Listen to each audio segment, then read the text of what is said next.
Okay,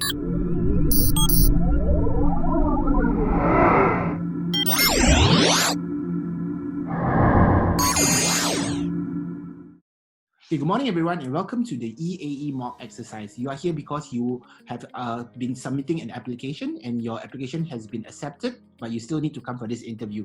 So this is a virtual interview itself. So before we start, just need you to look at the left-hand side over here. We have some instructions. So just to let you know, when someone is talking, mute yourself so that we can only hear one person at a time itself.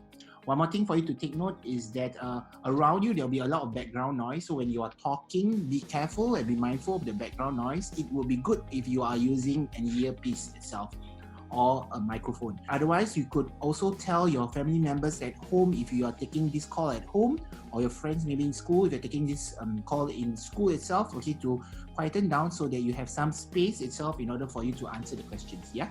Right? One more thing is when you are talking, and we are responding to the questions itself, it's important for you we see that your full face over here. So always put your video on, as well as don't move around too much so that we can really see your full frame itself, right? Okay, and just look at the video itself. If you're using a handphone, put it in a landscape position rather than a portrait position. If your laptop, it's fine, but maybe you can elevate the laptop so we can see your face itself, right? So that we can speak directly to you.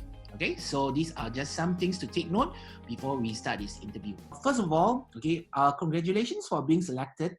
And what we'd like you to do is that we'd like you to introduce yourself one by one, and we'd like to hear a little bit about who you are and why do you want to apply for this course. Okay, so maybe we will start off with Naze.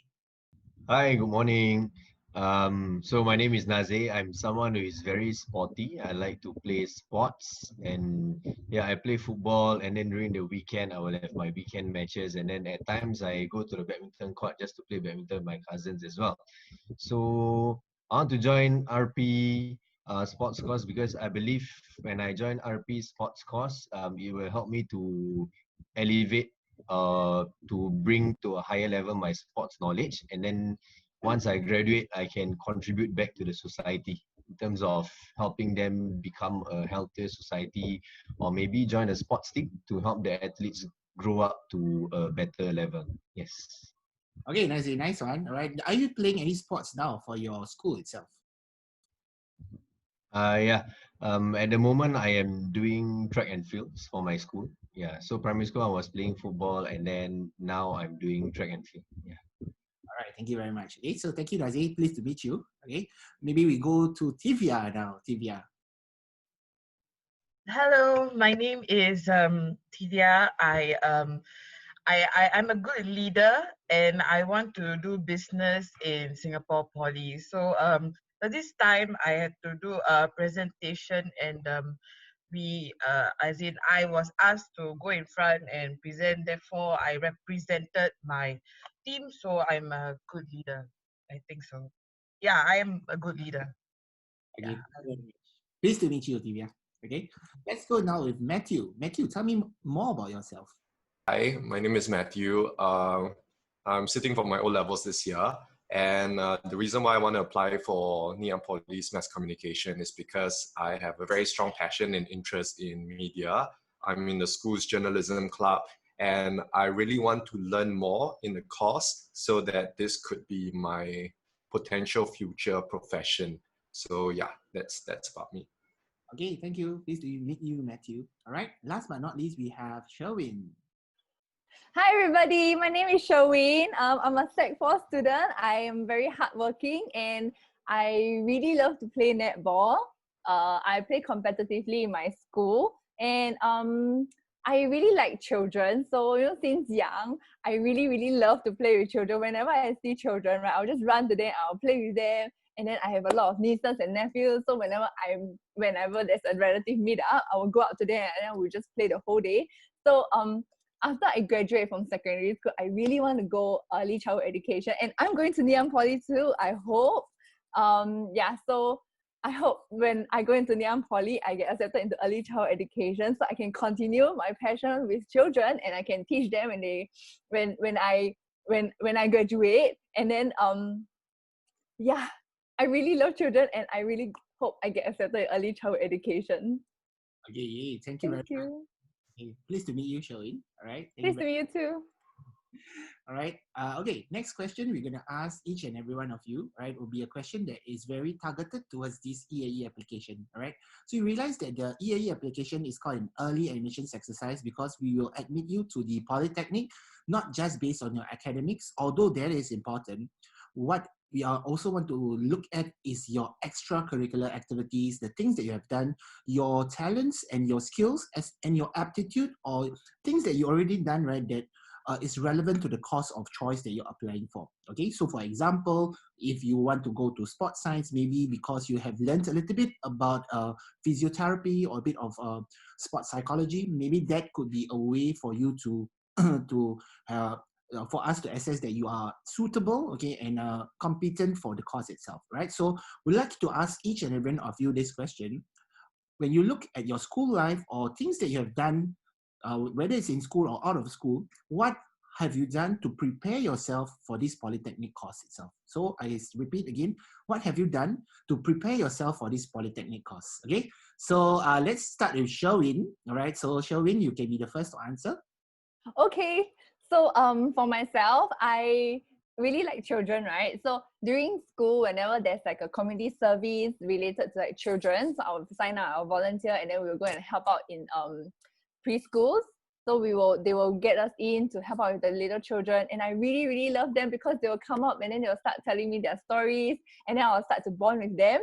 So outside of school, whenever I have time, I will also try to volunteer myself with organizations that help with younger children, disadvantaged children. So I think this part is really really fun because whenever I help out with them, I feel very happy. I feel very excited. There's another word, but I forgot the word. So I feel very I just feel very happy working with them, and I feel like next time as a teacher, I want to nurture them and I want to teach them how to be responsible adults in the society. Yeah. Okay, thank you for your answer, right, and your enthusiasm as well. Right, now let's go to Naze. Naze, all right, what have you done to prepare yourself? Hi. Yeah, so the number one main thing that I've done is actually to go to YouTube. Yeah, because I realize now YouTube you can watch a lot of videos and you can actually learn a lot from it. And there's quite a few I would say sports science channel. So I actually subscribe to them and I watch them. I watch the videos because I'm always amazed at how athletes, right? Even though they are kind of like just another human, but they can develop their body to such a level that they can perform. I don't know, like maybe Cristiano Ronaldo can jump so high. So how did he even manage to do this? So I watch all these sports science channel and then learn about how the muscle works, how the muscle functions, the different muscles in the body, and then like marathon runners, how come they can run so fast for such a very long time and long distances? Yeah. So I would say that what I've done to prepare myself is actually to go YouTube and watch and learn more about sports science. Yes. Okay, thank you for doing your homework as well. Yeah. Next will be Matthew. Maybe can you share a little bit about what have you done to gear yourself up to go to mass comm itself? Like during my introduction just now, I shared that I was in a journalism club. And besides being active in schools journalism, I actually did my internship with this local media agency, the Smart Local, during the holidays. So I'm really passionate about journalism. But besides that, my CCA in school is also ELDDS, like drama and debating. And I sometimes MC for the school when they need an MC. So I think I have the relevant experience to be suitable for the course mass comm. Yeah. Okay, thank you very much. Okay, for sharing your experiences. All right. Next will be Tivia. What will you be? Or what will your answer be? Well, I have actually, I'm in the school entrepreneur club, so we have done small booths and we have create our own business. Also, there's a YouTube channel. I mean, I watch YouTube on businesses, how to start up business and all that. Plus, everybody also say I'm a very good leader. So I think all in all, yeah, the YouTube channel has a lot of information in terms of business. I also take accountancy. I got an A for my account. So yeah, I think I'm good for business. Yeah. Okay, thank you very much. Okay, so next question will be, what we like to ask now is that this question, it is an open question. That means I'm just going to open it to everyone. It comes on a first come first serve basis. So whoever is able to answer, you can just unmute yourself and start to answer. Okay.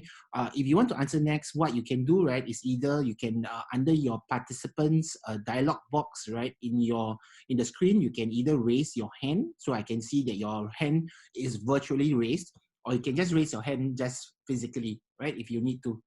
Okay. So next question will be, can you tell me more about what the person who hates you the most would say about you? Okay, what the person who hates you the most would say about you. Okay, anybody now just can answer the question. Okay, Sherwin, yes. Okay, so there was a few times where I faced a lot of haters because of my outgoing personality, I believe, because I'm always very loud. So I think one of the things that they will say that, hey, Sherwin, you are always very loud, you know. But then me being me, I think that it's just me. So maybe when I'm with them next time, I'll probably just be a little bit softer. But I think this is a personality that I really like about myself. And I think it brings joy and happiness to the people around me. And one of the things that they also say is that I'm overly positive. I don't think that's a bad thing, right? So I don't know why they say that they hate about me. But I think being positive is also one of the very important things that we have to have in life to carry on with our daily activities. Yeah. Thank you. Thank you. Anybody else would like to share your answer? Yes, Nazi. I believe someone who hates me the most, the person who say that I have no emotions and I'm very logical, because personally that's how I approach life, to think logically. Like, because I believe for sports, if you see something happen or an injury happen, you have to look at it logically as well, to go and analyze and find out what is the root problem. Yeah, because if you let your emotions get in the way, right? And sometimes you will just get taken aback, or sometimes you might just be swayed in a certain direction. Then you will have an unclear thought process. Then you won't really be able to solve those problems. So I believe the person who hate me the most will say that I'm emotionless, because sometimes when people feel sad, I look at them, I say, but your sadness don't make sense. And then they will just hate me. Okay, thank you. Okay, anybody else want to answer? Yes, Matthew. I think the person that hates me the most would say that I have nothing to contribute, because I am naturally very reserved. I'm more of an introvert. And when it comes to discussion and all that, I'm usually like the quiet one. And my group mates or sometimes teachers, they don't like that. They want people to be more outspoken. And it's hard for me. So they'll say, you useless, you have no opinions. But I think that's not necessarily my weakness, because I'm more expressive through thinking through and writing stuff. So that's why journalism. So a person who hates me probably will say I'm very quiet and have nothing to offer, but that's not true. Okay, thank you very much. Okay, next question again is an open question to everyone. Yeah, it's an open question to everyone. Okay, so tell me about a time in your life when you were criticized. Right? Tell me about a time in your life when you were criticized. Okay, so anybody who wants to answer, you can raise up your hand. Who wants to answer first?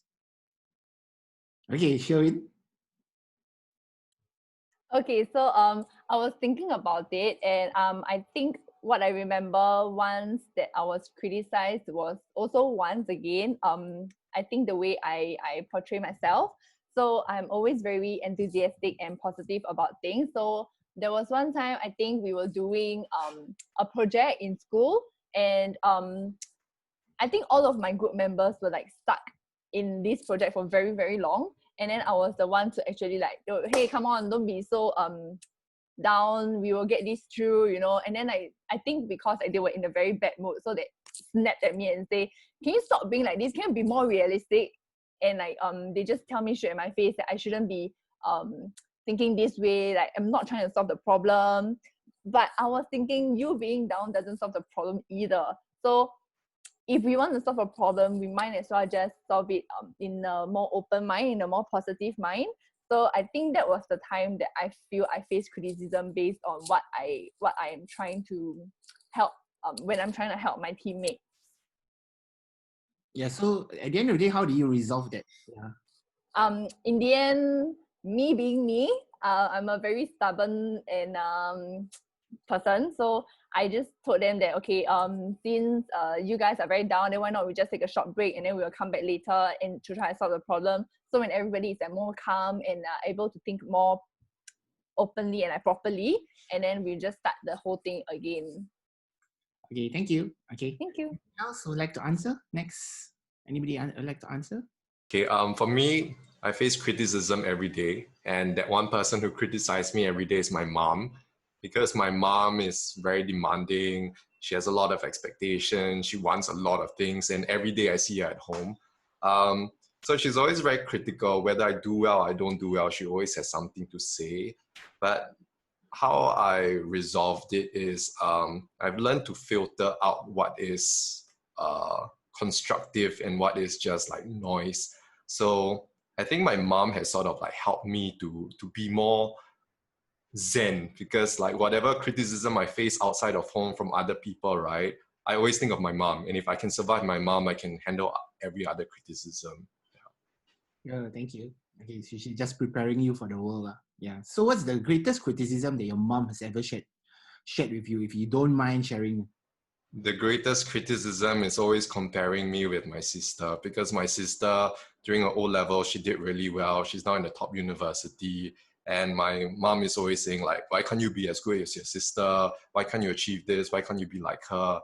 And it's just a constant comparison to my sister and just finding fault in everything that I do.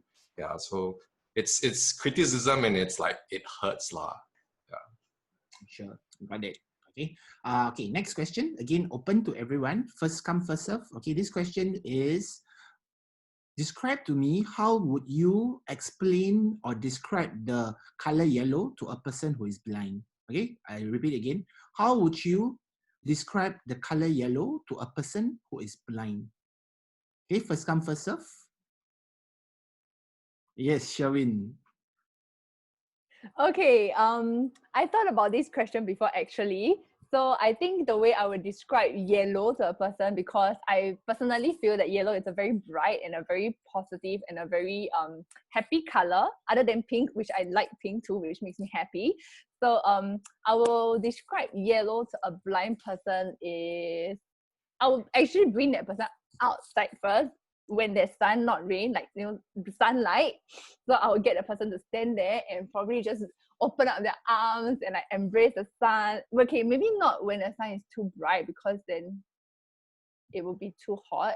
Maybe about like 8-9 a.m. when the sun is bright, but then it's not too hot and not too scorching hot. So I'll probably bring that person out about 8-9 plus a.m. and then we will just go out to the sun, and then we will just embrace the sunlight. I'll just probably get the person to imagine the heat that is going into the person's body, like it's bringing them positive energy, it's bringing them hope kind of feeling in that person whenever they open up their arms and then they feel the sun. Yeah, that is probably how I would describe and let the person experience yellow. Thank you. All right. Next, yes, Matthew. How I describe the color yellow to a blind person, because a blind person is restricted by their inability to see, I think I'll take them back to a visual memory.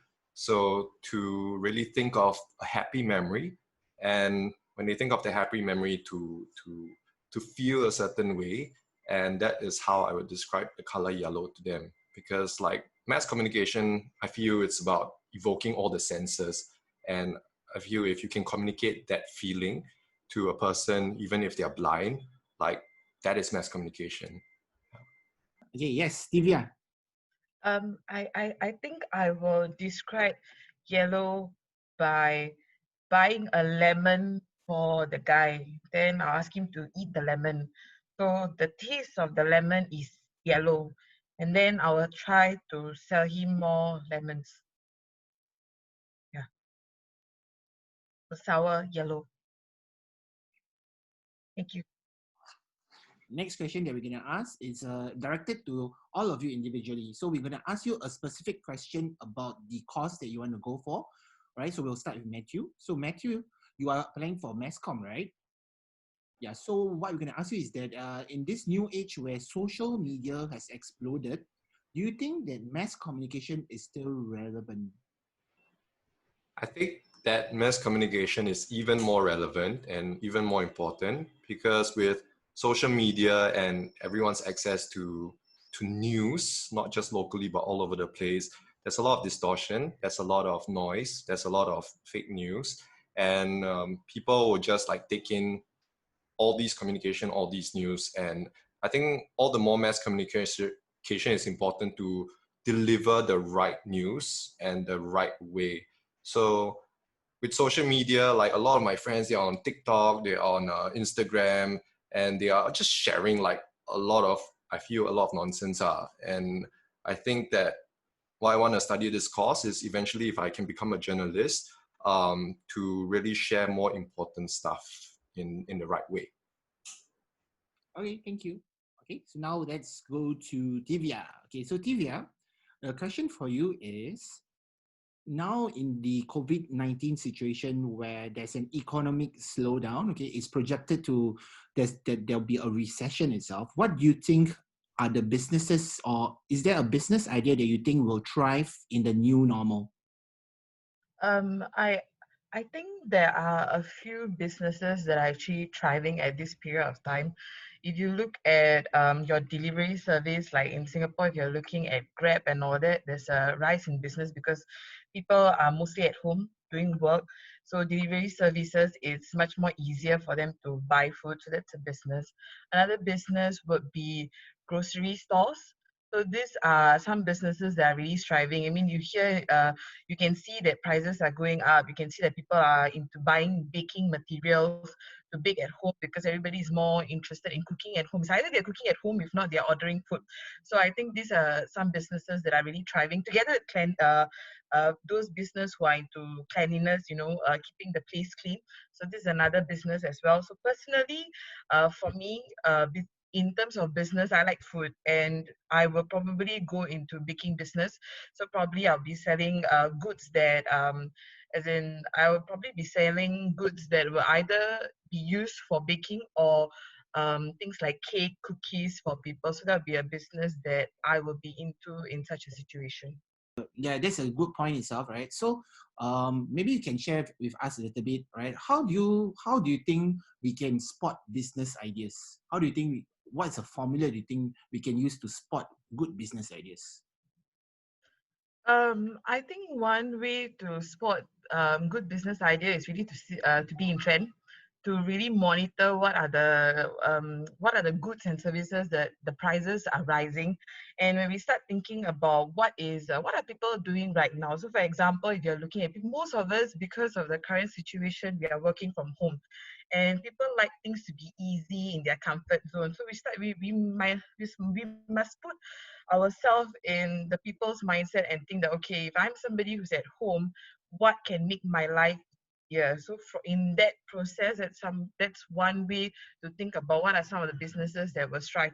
Another way is to really keep in touch in terms of the prices. What are the prices that are rising at this point of time? So in along those lines, think about selling those goods. Another platform that I think that you can look at is into network marketing, into e-commerce, because people are free, people are at home, they're into emails, they are into social media. So e-commerce is another platform they can look at as well. Yeah. Okay, thank you. All right. Thank you. Okay, next we'll go to Sherwin. So for early childhood, maybe can you share with us what do you think at what age range, right, for children who are really, really young? At what age range do they learn the most, or do they develop or grow the most? I personally feel with the interactions that I have with the children currently, because I haven't been like studying in the course yet, but from what I see and experience, I believe that children grow most when they are 5 to 6 years old. Because in preschool, that is when they really kind of have a more matured mind, and when they start to observe people, actually they start to observe people when they are like 3, when they are very young. So they will see people, they'll see the adults around them, what they do. So if the adults are being kind, then naturally they'll be kind. If the adults are screaming and scolding and everything, then they will naturally follow their actions. So but I feel that when they are 5 to 6 years old, that's when they will learn the most and grow the most, because that's when they start to have their own mindset, their own thinking, and they can actually feel and then express what they want, what they feel, and what they don't like, what they don't want. So I feel that is the age that they will grow the most, and they will learn the most from the people around them, from the teachers, from the parents, and from the friends around them.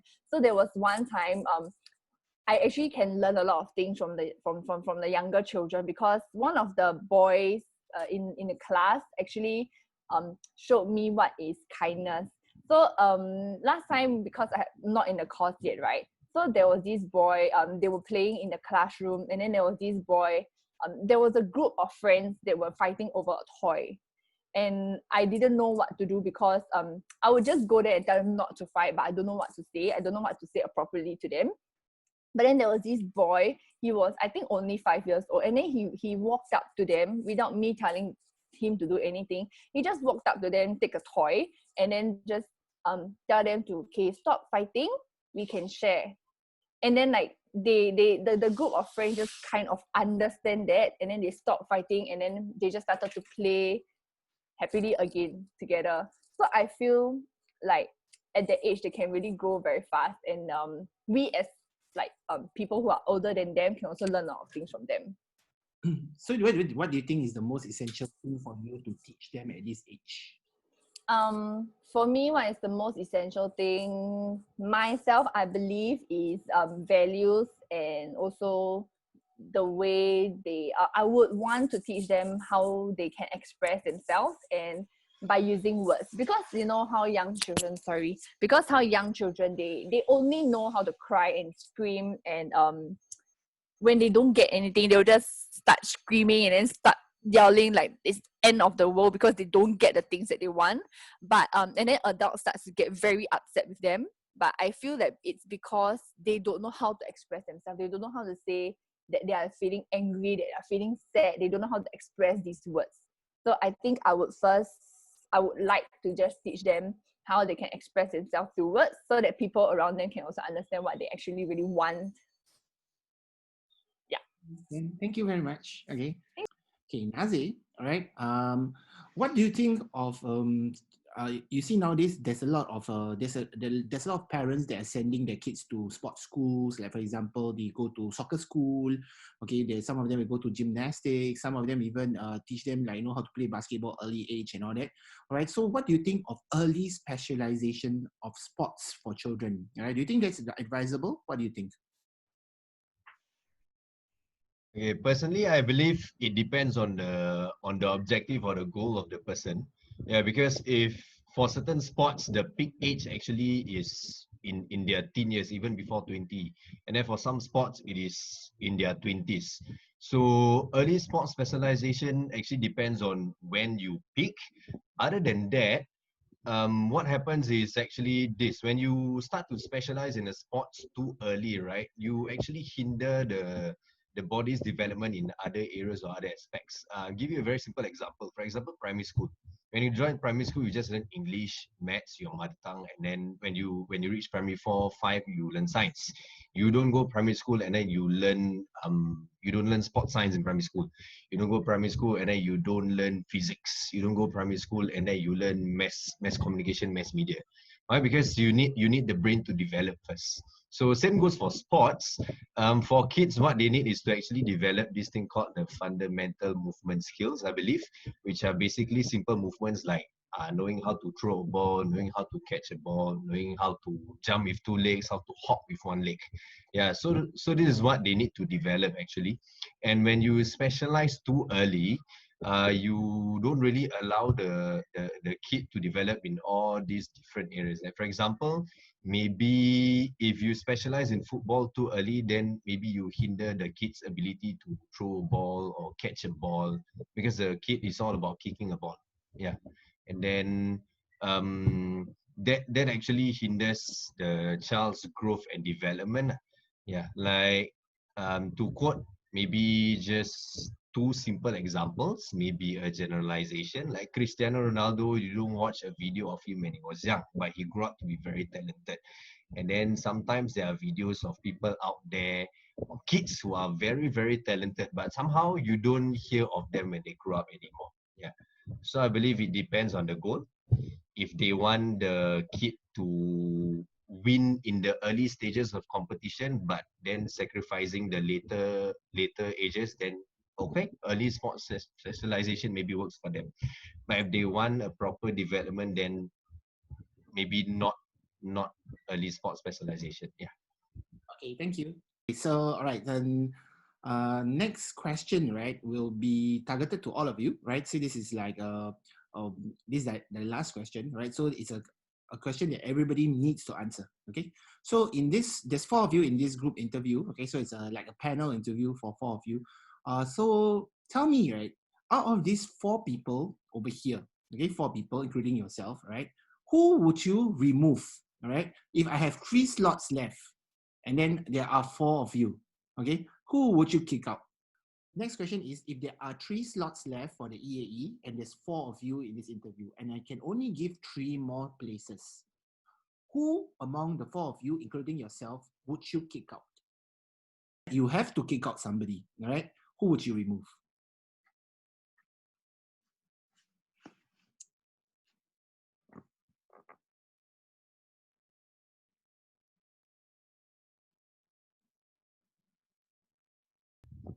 Yes, Nazir. Yeah, I believe every candidate has their own potential, but at the end of the day, if we can only have 3 spots, and then if you want to kick me out, then it doesn't really matter lah, because there are other avenues out there that I can achieve my goals too. Yeah. So to me, it doesn't matter. Yeah. Okay, sure. Thank you. Yes, Sherwin. After this interview, I feel like Matthew, Naze, and Tivia, their answers are really good. So I if there are only 3 slots left, I think they really did very well for this interview. So you will kick yourself out? I didn't say that, but I think they did really very well for the interview, the 3 of them. Okay, so who would you kick out?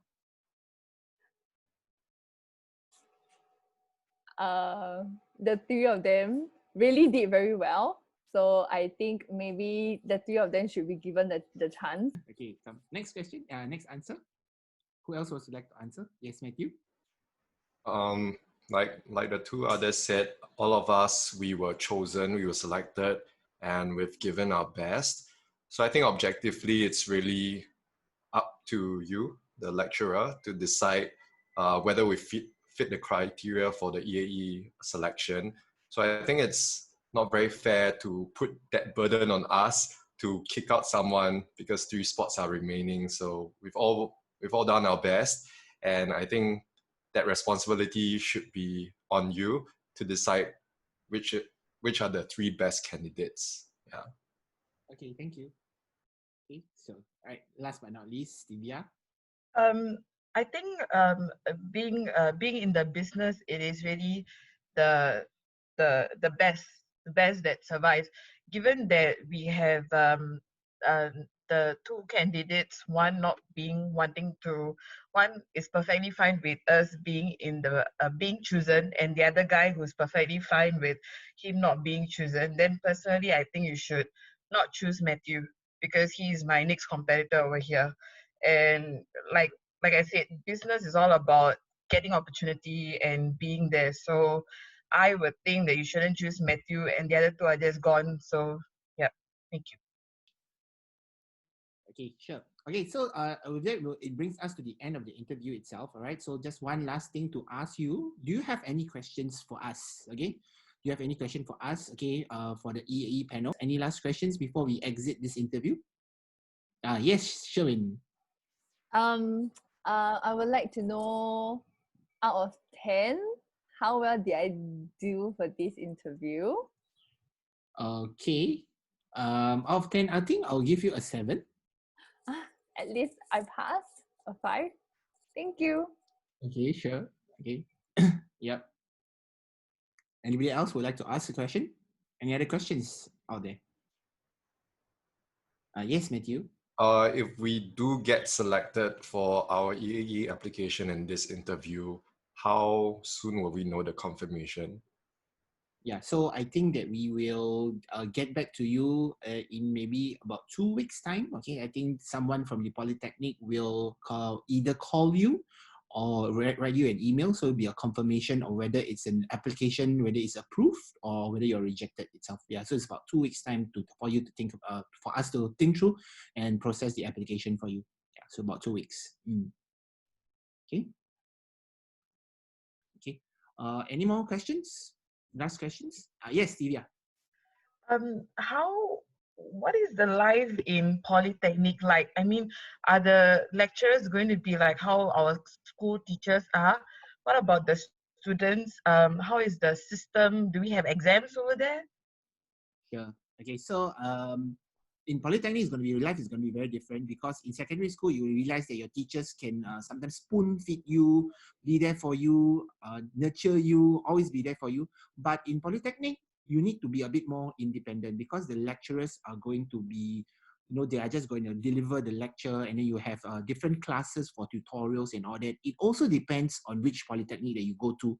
Different polytechnics will have different focuses. For example, if you go to Republic Poly, it is they are using this thing called problem-based learning. All right, so there's a lot of projects for you to do. They give you challenges and problems to solve, and then you do a lot of discussion. You go to another poly, it might be a bit different, and sometimes across the courses might be very, very different. There are still exams, but there's the component of what we call an FYP, a final year project, at the end of your course of 3 years itself, for you to work in groups, to maybe prove a certain point or do or solve a certain problem that regarding your area topic of choice in your course itself. Yeah, so there's a group work. You need to be very independent, right? You're not going to be spoon fed, right? So you need to be on your toes and keep up with the work, yeah, itself, right? So that's so it's going to be a 180 degrees kind of shift from where you are right now. Okay, so thank you very much. Okay, so with that, we have come to the interview. Thank you again for your application and for your honest answers and for doing your best. We will get back to you in about 2 weeks' time, okay, where someone will follow up with you, and then you'll know whether you get accepted or not, right? So even though we asked certain questions in this interview itself, right, it's definitely not limited to like, I'm only going to choose one person over here. We are just looking at it on a very broad-based category across all the candidates. We're going to choose those who are suitable for the course itself based on your attitude and your aptitude. Okay, so good luck with that. All right, so thank you very much, and that's the end of the interview.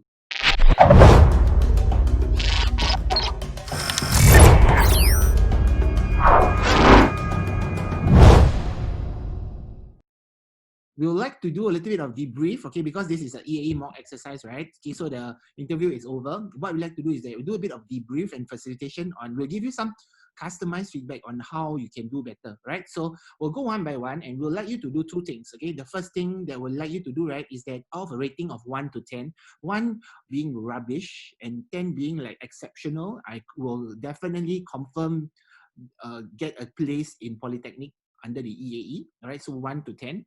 On a scale of 1 to 10, can you rate yourself? How did you rate yourself? All right, so that's number one. Okay. Next thing is that I would like you to also share with us what is one thing in this interview that you think you did well, that you think was really good for you. What do you think you did well? Okay. So anybody wants to start? Right, so anybody wants to start? Yes, Matthew. In terms of rating 1 to 10, I would rate myself maybe a 7. And the reason why I rate myself a 7 is because um, maybe my personality is not as like exciting as like people would expect a mass comm student to be. So I think that could be improved to be slightly more extroverted. Then for the second question, I think I came prepared because I've done my research and I have relevant experience related to media and mass comm. So I really want this. And yeah, so I rate myself 7, and I think I came in prepared with the relevant experience. Okay, thank you so much. Okay, so for Matthew, I think you really did really well, especially towards the end of the interview. I think you started off a bit nervous, a bit shaky, but after a while, when you asked the questions later on, I think you did really well, and you could answer it with not only substance, but you could substantiate your points, right, and link it back to like mass communication. I especially like the portion when I think we asked you that question about I think the trick question. I think it's about tell me about how you describe the color yellow to a person who is blind, and you linked it back about to communication itself. So I think that's really very good. Okay, so there's something to show that you know your stuff and you are linking it back, okay, to the course itself, right? And yeah, you are prepared. Okay, you're convinced us that you are prepared to do mass communication. You have done your homework, okay, and you are ready for what comes ahead. Yeah, so that's really very good. I think that the only thing that you could maybe do more and improve on is that I think earlier on when you talk about your experiences and all that, it's just you're just giving these experiences just as it is. Yeah, so just say, oh, I'm an MC, I'm a journalism club. Perhaps we can be a bit more targeted and specific of what you learned in that in MCing or in doing these events for people, so that in this specific feedback itself, you can share about what's your passion for mass communication or journalism itself, and how what you have learned over here, right, can be applicable and give you a head start when you enter the course itself. So by being this more specific, I think it puts you in a really good position for you to get a place in poly itself. So this is our feedback for you. Okay, thank you very much. Okay, for Matthew. Next, who wants to go? Okay, yes, Shereen. I think I will also rate myself a 7. Yeah. Yeah. So because I think um I'm really passionate to work with children, and I really want to get into this course so that I can kind of make my dream come true, so that I can teach children and nurture them, and also, and really to just help them to be prepared for the world. Okay, thank you so much. Okay, so I think that for you, you did really well because your energy was really very good. From the start to the end, there was no drop in your energy. When we talk about enthusiasm and passion, I think especially for children, because sometimes in an interview, right, it's not just about what you say, but how you act and how you behave itself. Yeah, so we look little things like your body language and your enthusiasm makes a lot of difference, right? If I were to disregard all the substance that you have said, I think you definitely will get into the EAE, yeah, based on your engagement lah. Okay, just a few things that will to take note for you how to improve on your answers itself is that number one, I think is it that you on the other end, right, when you're sitting down now, are you sitting on a swivel chair? Yeah, so you are sitting on a swivel chair, right? So this gives you a little bit of a disadvantage, okay? Because especially because you're very excited, when you're excited, you start to shake and move itself. Yeah, so yeah, I can see that you are trying to control it, but you can still see. Yeah, so the thing is that compared to a panel interview that's face-to-face, right, where you probably can't really see the little actions, now that you're in a so-called Zoom interview, it's a close-up, and we can these little actions makes a lot of difference.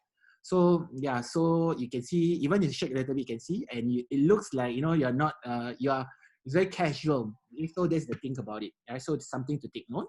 The other thing is that you have really very lovely answers, and it can do better by structuring it. Okay, so your answers seems to be like all over the place. I have this, I have that. I tell you about this story.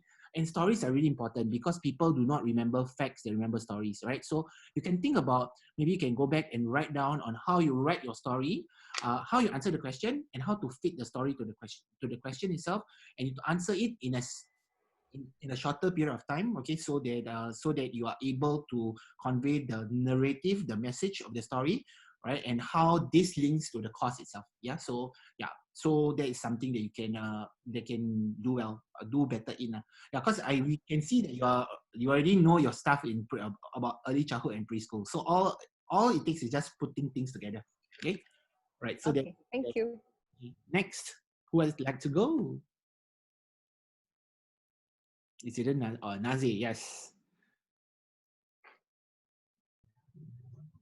Yeah, I will give myself a 7 as well Yeah. because I prepared for this interview as well, and I did a few reading. I watched a few videos to understand more about sports science, to understand more about RP as well and polytechnic life. At the same time, there's a gap of 3 to reach 10 because I believe everyone has room for improvement, and definitely we can always learn from our experiences to develop and grow ourselves. Yeah, that's why I give myself a 7. Yeah, to leave myself room for improvement. Yeah. So I think that you did well in this interview because I can see that you're very well prepared. When you talk about head knowledge about sports science, I think that you can straight away go to maybe year 2, right? Because the head knowledge is really there. Okay, so but a lot of your answers are very intellectual. It's very factual itself. Yeah, so. But I really like one answer that you when we talk about sports science itself, the specific question, that was a really, really good answer because you could relate with real life examples. Yeah. So sometimes in an interview itself, right? Sometimes the other questions might not matter, but that industry specific questions is the one that is the most relevant. And because you were able to bridge the gap, right, between like the theory and then the practice and the knowledge, the examples, right? I think, and you showed also, right, that you have done your homework and you know the scene, that will kind of convince the lecturer whoever is taking you on, like on the interview, that yeah, this person knows his stuff and he can relate to it. Yeah, because they don't want to see just like people who are just just about theory. Especially when you go to Republic Poly, right, it's not just about theory. They are really very practical practitioners itself. Yeah. So to show that and to show that you have done your homework is a very key thing. Yeah, so that's one thing that you did really well. I think how you can improve is that perhaps because your answers are very intellectual and logical, you can put more emotion, share a bit more stories in it.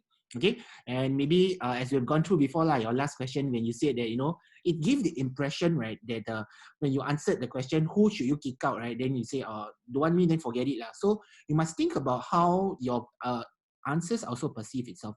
Little words, you might not have intended to bring across this message, but okay, so the thing is that you can phrase it in a nicer manner where you show a bit more empathy itself, right? Or even though you want to share something very matter-of-factly, yeah. So this is something that you can think about, right? So how to bring more stories, bring more emotion to it, right? And be a bit more expressive, yeah, when you answer the other questions, yeah. So that's yeah. But the question on the sports science one was really good, yeah. Okay, so that is for me for Nazi. Okay, next Tivia. I think I was actually prepared, but I'm just so scared to answer questions, and I think yeah, I'm a little nervous, so I will probably give myself a four maybe. Yeah. Okay, so what is one thing you did well for the interview? I think one thing that I did well was to keep up to date in terms of what's happening around the world and in Singapore, like understanding that the Grab business is actually in demand. So in that sense, I think I did well because I was up to date. Yeah. Thank you very much. Okay, so I think what you did well was that I think the answers, right, were the answers itself. You seem to be a bit nervous about it, but when we asked you certain questions regarding the industry, regarding maybe around some of the behavioral questions that we asked you, I think you were able to answer it right? And you didn't seem to be talking a lot as compared to the rest of them. Yeah, but when you did talk, I think there was a bit of substance over there. It was your answers were sharp, very succinct. All right, so this is in terms of the structure of the answers, it's actually quite good. But I think that you are just a little bit nervous. All right, don't know what to say at the right place, the right time. Okay, so you need to know a little bit more about know how to compose yourself, as well as how to structure your answers itself. I think that you could there is more. There is a feeling that I have that there's more there for you to share. Like I think some stories that you want to share itself, all right, to substantiate your points. I think that you can share a bit more of that. Okay, and also the relevance on how whatever you say, whatever you do, right, is relevant to the to the course itself, okay, and to the industry itself. Yeah. So knowing, just to share with you, knowing the answer to when we ask you that business question, right, knowing that, okay, the food delivery services, people at home, it's a good answer. You know your stuff, but maybe this answer wouldn't stand out because this is an answer that everybody else will answer itself. Yeah. So maybe you can think deeper about how, when in this COVID situation, what are some business opportunities that maybe people didn't spot that also makes sense. Yeah. So this is something that this is how you can stand out in the crowd. We talk about the answering itself. Okay. So there is some feedback for you. Okay. All right. So so that brings us to an end of the interview. Some debrief for you and facilitation so they can do better. Just a few things for you to take note. Okay, when you go for this interview itself, the interviewers are going to ask you questions, right? And the questions that they ask you itself, right? When you answer the questions itself, you take a step back before answering it, especially in a group interview, because you take a step back before answering it and you want to question, right? When they ask certain questions, what is the intent behind the questions itself? For example, just now there was a question where we asked, tell me about a time when, what would someone who hated you the most, right, would say about you? So you think about it, why would an interviewer ask this question itself? The interviewer asking these questions because sometimes when you think about it, right, people will hate you out of jealousy or envy. All right, so perhaps it's targeted towards what are you really good at that you're annoyingly or irritatingly good at that people might hate you for it. Yeah, so the interviewer might be looking a little bit around that. The intent is to think about what are you doing that you're doing really well, but maybe when you're doing it really well, there are also certain things that are not so desirable to others. It doesn't land well with others. So to know more about your self-awareness. Yeah, so before you answer the question, think about what the interviewer is asking, okay, and why did they ask this, okay? If you can answer why they're asking this question, okay, and you can give them the answer, that will be really a great thing to do lah. Okay, another thing is that for some of you, you start with very short answers, right, instead of expanding on it. If the interviewer has to come in to probe you and ask you more questions, right, it means, right, that you have not really been sharing enough, okay, and you perhaps should buck it up a bit, right, to share a little bit more about it, okay. Nothing is that at the end we ask you this question, right, do you have any questions for me? This is another important question because this question is used as a test from the interviewer to test, it's a litmus test to see whether you have done your homework or not. Right, so typical questions you can ask is that, okay, how in a polytechnic, right, okay, how will we be graded, right? What are the opportunities that we have? Please do not ask questions, right, that are very obvious that you can Google. So for example, if you ask what is polytechnic life all about, okay, what do we do? Is it the same as secondary school? These are some information that can be readily available if you either talk to your senior or you go Google online, you go to the Facebook pages of different polytechnics. There's a lot of this already. So if you're going to ask it to the lecturer, the lecturer will be thinking, you're not doing your homework. Okay, so something is wrong over there. Yeah.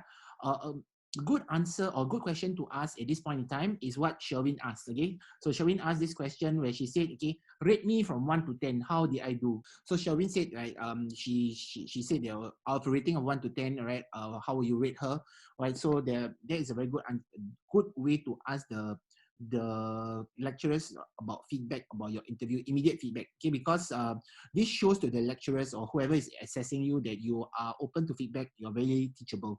Yeah, so this shows this kinds of shows your attitude itself when you come for an interview. So they know that oh, this person is ready for my course itself. They no problem in terms of attitude itself. So sometimes in an interview, it's not just about what you say, but how you behave, how you show these little things. These subtle things makes a lot of difference. Okay, so that's a good question to ask. Okay, how did I do? Okay, and how can I improve? Yeah, so there's a good way to bridge the gap and see how you can do that.